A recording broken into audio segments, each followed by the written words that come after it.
Here are my thoughts on Sword Art Online 2 in just 3 words. Watch Mother's Rosario. We're experiencing technical difficulties.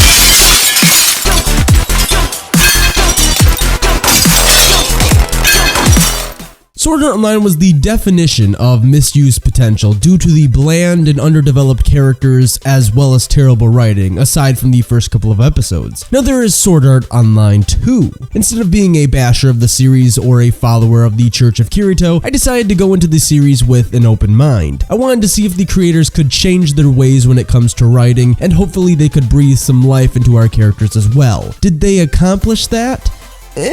What's up guys, it's Kent from Spartan Media Reviews, here to review the anime Sword Art Online 2. Does this show deserve a watch? Let's find out. I'm going to divide Sword Art Online 2's story into 3 parts: GGO, Excalibur, and Mother's Rosario. I want to review each story separately, then bring everything together to show you that when Sword Art Online did something right, it turned out great. Let's start with the main focus and the first arc of the show, Gun Gale Online. Kirito is back at it again after players are being killed left and right from a persona known as Death Gun. The government decides that Kirito is the right man for the job, which I will never understand, and have him traverse into GGO in order to stop Death Gun from killing any more people. Once again, great idea, but horrible execution. While it is better compared to both arcs in the first season, GGO takes its focus on the better aspects of its arc and turns instead to Kirito destroying everyone left and right with a beam sword of all things, even though he is a beginner at this particular MMO. The idea of PTSD or post-traumatic stress disorder was also a nice surprise, but still failed due to its execution. Overall, GGO was a little better compared to the first season, but not by much. Next, we have the worst arc in this particular season, Excalibur. For the life of me, I have no idea on why they thought this was a good idea. In my opinion, it was boring and transitioned horribly from GGO. There was no plot progression or interesting themes to speak of, and the cast of characters stayed just as bland and underdeveloped as per usual. If you were interested in watching Sword Art Online 2, just skip this portion of the show as you will probably hate it.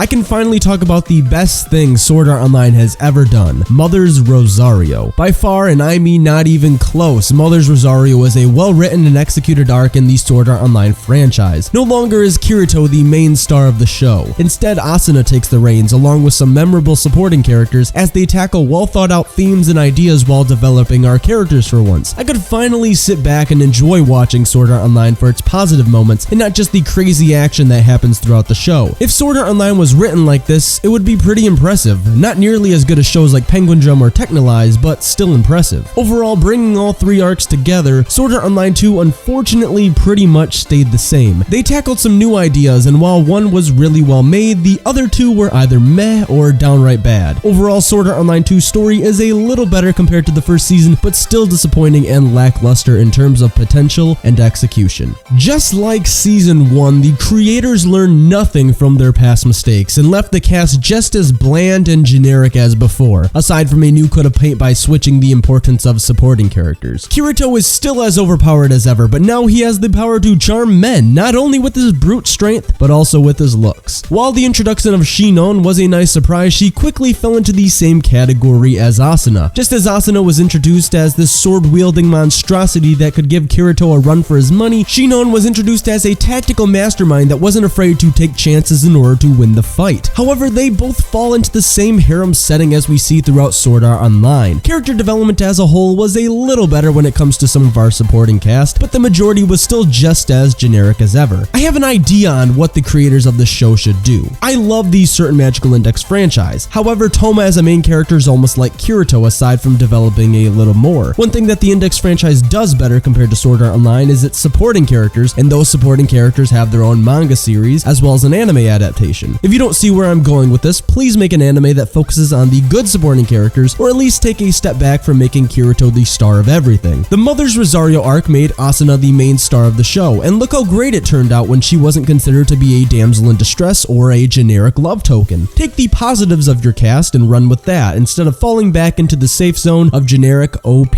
crap.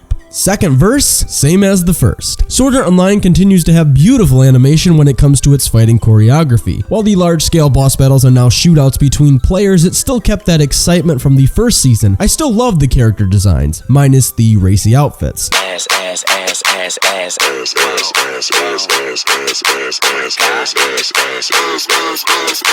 Stop. Now make that motherfucker hammer sound like. While I do personally like Aincrad's world more compared to GGO, they were still able to make me feel immersed into the environment that the game contains. The openings and endings, in my opinion, are not as well animated, but are still visually appealing. This is probably because of the fact that less large-scale things are happening compared to the first season. Overall, Sword Art Online 2's animation looked fantastic and just as good as the first season. There really isn't anything to talk about when it comes to Sword Art Online 2's soundtrack, as it is pretty much just as good as the first season. I personally like the openings and endings more from this season compared to the first, but they still all were enjoyable to listen to. When it comes to the voice acting, I watched the series in its original form as it was released weekly. Compared to the dub which I watched for the first season, I can gladly say I like the Japanese cast a lot more. While the English dub is by no means bad, I believe that they played the roles better compared to the opposition. Overall, the soundtrack to SAO 2 was just as good as the original. Now, with everything that I have said, do I recommend watching the second season of Sword Art Online?